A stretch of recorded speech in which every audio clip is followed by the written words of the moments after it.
Até uma coisa que eu queria perguntar pros dois. Vamos começar com você, Rogério. Que é o seguinte: qual era a sua rotina de estudos no momento que vocês davam errado? Que não dava errado, que não tinha resultado? Como é que era a rotina? O que você fazia? Cara, é importante eu estudar errado. Eu tinha aquela mania de vou estudar 8 horas. Pegava um fim de semana e estudava 8 horas. Aí eu passava 2, 3 dias sem estudar. Ah, vou estudar mais 5 horas. Pá. E eu pegava uma matéria e esgotava a matéria. Ah, vou pegar português. Hoje eu vou ficar 8 horas só estudando português. Pá, pá, pá. Beleza. Aí daqui a 2, 3 dias eu vou estudar matemática agora. Tá, matemática. Agora eu vou estudar qualquer outra coisa. E ficava. Isso pra mim, eu perdi muito tempo com isso. Perdi muito tempo. E era um período que, assim, como é que faz muita diferença hoje em dia você ter essas informações, né? Era um período que eu tinha tempo pra estudar. Hoje eu não tenho mais tempo pra estudar, só que hoje eu sei que, tipo assim, você tem que fazer ali os ciclos de disciplina, do que você vai estudar. Você começa estudando, você faz a leitura, você faz um resumo, faz exercício pra fixar. E com isso, cara, nossa, otimiza muito.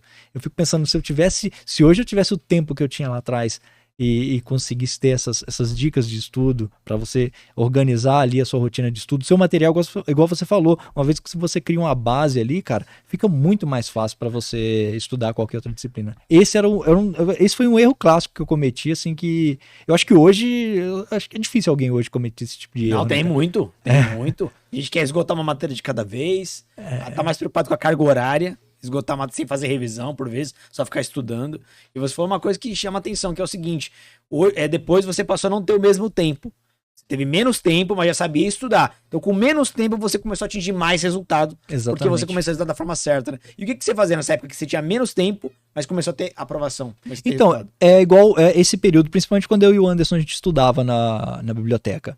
Eu pegava ali 50 minutos, 1 hora. O Anderson até viu. Eu parava, eu ia lá pegar um gibi, tal, 10, 15 minutos, voltava, depois pegava estudar. Aí eu estudava outra coisa, pegava outra coisa. Pra quebrar porque chegava uma hora que, aqui já deu. E agora deixa eu desviar o foco aqui. Aí eu ia lá, catava um gibi, tal, e voltava, pegava outra disciplina, isso dá outra coisa.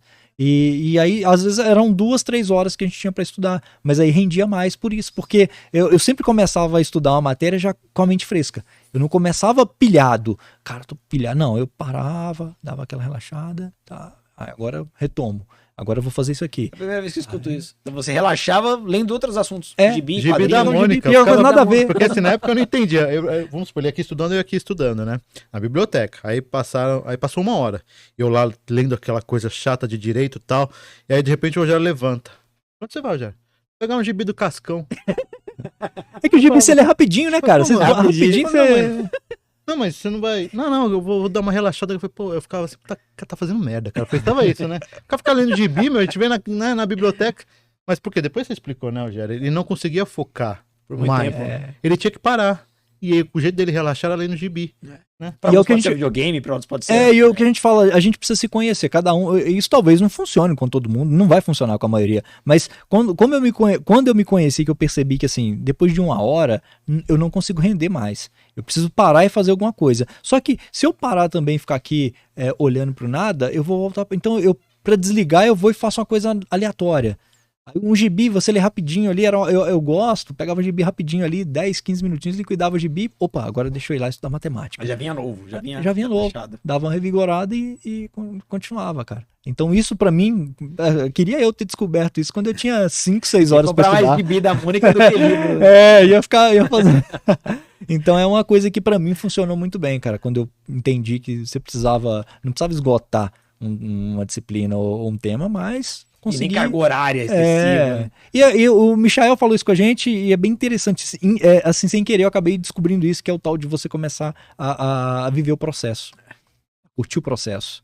Sem assim, eu preciso terminar, hoje eu tenho que terminar. Olha, faltou 80% do conteúdo, deixa eu fazer isso aqui. Não, peraí, aprendi isso hoje, pô, isso aqui tá legal, aprendi bem isso aqui.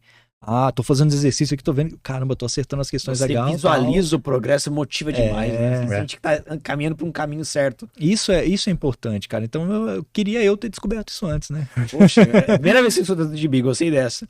E você, Anderson, vamos começar, qual era a sua rotina lá atrás, que era tudo errado, para depois ir pra rotina certa? Então, jamais façam isso, concurseiros, jamais, tá? O que aconteceu? Quando eu comecei a estudar para concurso público, eu não tinha base, como eu falei para você, nem vocabulário eu tinha. Cara, eu não sabia o que eu tava vendo.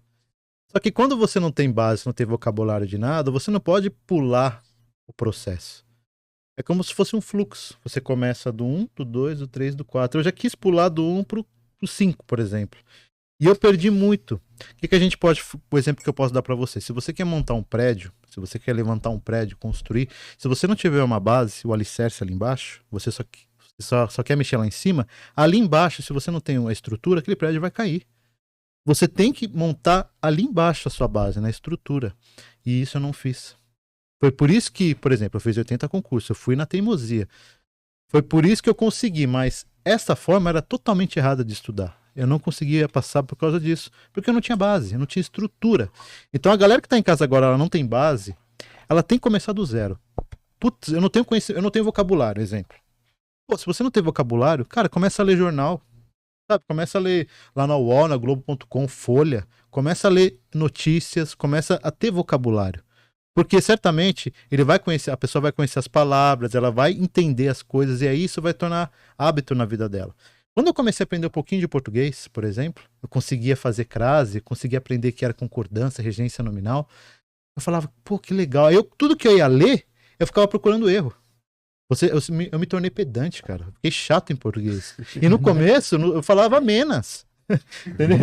Eu falava menos. Aqui tem menos, não sei o que, é cérebro, entendeu? Pra mim fazer, entendeu? Eu sou de maior, vou te bater de com força. Entendeu? Como é que é? É, cara. Vou te bater com ele? Eu vou te bater de com força, entendeu? Porque se eu falava eu sou de maior, vou te bater de com força, a mesma coisa, entendeu? E aí eu ficava vendo, e esse tipo de coisa era uma coisa natural pra mim. E aí quando eu comecei a corrigir português, comecei a estudar português, eu vi, cara, o que era o português. Isso me ajudou muito na hora de fazer as provas depois. Porque realmente, cara, quando você não tem base nenhuma, cara, tanto faz, meu. Tanto faz. E eu não. Eu fazia as provas sem ter base. Claro Você é negativo, então, né? Você tem que buscar o negativo comum ali. Foi assim que eu comecei a fazer concurso, porque eu não tinha base nenhuma. Assim, em matemática, então, até hoje eu não faço mais, mas eu não fazia concursos públicos que tinham matemática. Porque eu não tenho base. Se eu for estudar matemática, eu tenho que começar do zero. Eu tenho que começar, como que faz conta de vírgula? Não sei, cara. Agora, raciocínio lógico eu já aprendi, porque raciocínio lógico que não envolvia contas matemáticas, né? Aquele raciocínio lógico lá, fulano foi fazer tal coisa, aí eu consegui até aprender. Agora, matemática pura, eu fugia desses concursos. Quando era um concurso que eu queria muito, por exemplo, aí eu tentava tirar nas outras matérias. Mas é uma coisa que eu não tenho base até hoje. Então eu não tive base. Se a galera que tá vendo hoje em casa não tem base, primeira coisa que ela tem que fazer, base. Ela tem que ter a base dela.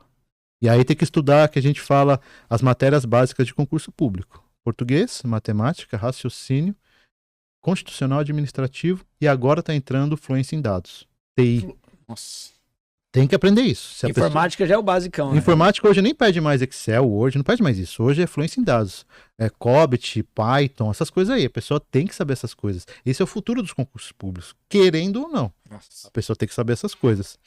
Beleza. Aí eu comecei dessa forma, só tomando pau no começo, e um erro grave que eu fazia era não fazer muitas questões.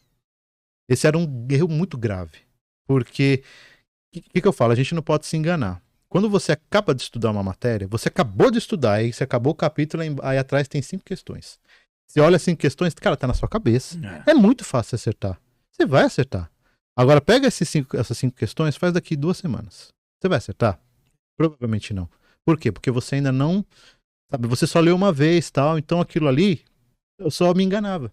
Quando chegava a hora de fazer uma prova de concurso, puta, cara, eu viajava. Vinha música na cabeça. Tava fazendo prova lá e vinha música lá do Exalta Samba. Por quê? Porque você desconcentra, sabe? E a música não saía da cabeça. Eu ficava ouvindo a música lá na minha cabeça e eu ia precisando fazer a prova. Por quê? Já desconcentrou total. E aquilo me atrapalhava muito. Foi uma forma de estudo muito errada. Não tinha base. E eu tentava pular fases. Não tem que pular fases. Se você não sabe o que é um verbo, começa a aprender desde o começo o que é um verbo, cara. Classe de palavras, vai ver o que é isso. E eu não fiz isso. Cara, é engraçado você falar isso, porque quando a gente olha as massas, os concurseiros, parece que é contra-intuitivo mesmo, né? A galera não tem base, mas quer seguir a ordem do edital, quer seguir a ordem do cursinho. Ah, mas o colega falou que cai mais esse ponto do edital. Aí quebra aquele ponto que não vai conseguir entender nada, parece que é outro idioma. Muitos alunos perguntam, Diego, eu tenho dificuldade em português, o que eu faço? Aí você pega o edital, é um edital avançado. E às vezes o cara não é nem alfabetizado. Falou, cara, volta nos temas básicos ali. Ah, mas não cai. Não interessa, você não vai entender o avançado. Então você pega ali separação silábica, você pega fonemas. Se você não entender isso, não adianta você ir no avançado. Aí a gente percebe que tem aluno que, não vou, eu vou pro que mais cai. E fica lá rodando. Aquele que volta, ele demora mais no começo, mas depois que embalou também. É rápido. O Cauê, é um cara que a gente entrevistou lá, o professor de estratégia, trabalha no Tribunal de Contas também. Ele falou isso. Quando a pessoa não tem base de nada, é um problema estrutural. Lembra que ele falou isso, Rogério? É um problema estrutural. Então, esse daí é mais difícil você chegar nesse aluno, porque o cara comprou um curso de estratégia. Puta curso top. Mas ele tem que falar pro aluno, não adianta você ter um curso top se você tem problema estrutural. Você tem que começar... Volta. Pô, mas daí é humilhação. Não é não, cara. Volta lá. Começa a ver classe de palavra, fonema. Começa dali, cara. Porque você vai ter que aprender desde dali. Porque se você quiser já ir pra concordância... Regência, esquece, cara. Se você não sabe regência, você não sabe crase. É um exemplo que eu tô dando. Como que você quer aprender crase sem saber regência de palavras? Eu já não. Eu ia aprender crase, eu falei, por que tem esse acentinho aqui pra cá? Mas por que nesse não tem, sabe? Eu não entendia, cara. Eu só fui entender isso daí depois quando eu aprendi, por exemplo, regência. Né? E aí eu falava, então é assim que funciona. Então eu fiquei pulando etapas, cara. Era horrível fazer isso. E é muito louco quando você começa a entender que as ideias começam a se conectar, que aí você deixa de ser o cara decoreba e passa a entender. Depois que você entendeu, tudo fica mais fácil. Muito. A gente tende a não gostar daquilo que a gente não entende. Se você entendeu, fica fácil curtir o processo, né? E a galera não entende isso, insiste, às vezes, no erro. Fica ali rodando em círculos, né? Foi como o Michel falou pra gente. Porque eu falei, Michel, e como fazer uma pessoa gostar de uma matéria que ela não gosta? Aí ele falou pra mim assim, quando você começa a estudar uma língua estrangeira, no começo você vai achar horrível, cara. Você não vai entender nada. Insiste um pouquinho. Você vai começar a aprender as palavras. Você vai falar, até que é legal.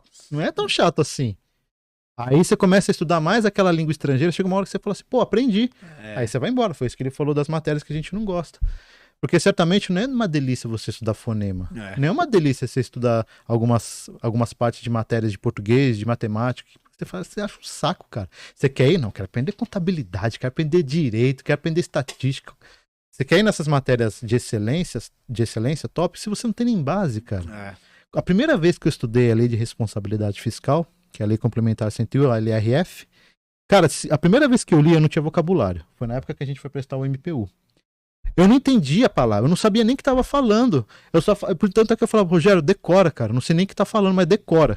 E na base da decoreba, eu acertei 29 de 30 de orçamento. Rogério acertou 27, né? 27 de 30. Caramba. Porque eu fui na base da decoreba. A decoreba me ajudou muito. Decoreba me ajudou muito nos concursos públicos, porque eu não tinha base. Eu falava, vou decorar, que se dane, não quero nem saber. E muitas vezes eu conseguia aprovação só na base da decoreba. E essas disciplinas são disciplinas, pelo menos pra época, dava pra você fazer na base da decoreba. Porque você decorava ali um prazo, você decorava ali às vezes um termo ali, que era hoje, dependendo do contexto, a decoreba só não resolve. Às vezes dá uma questão contexto ali pra você, naquele contexto, colocar em prática, aí se você...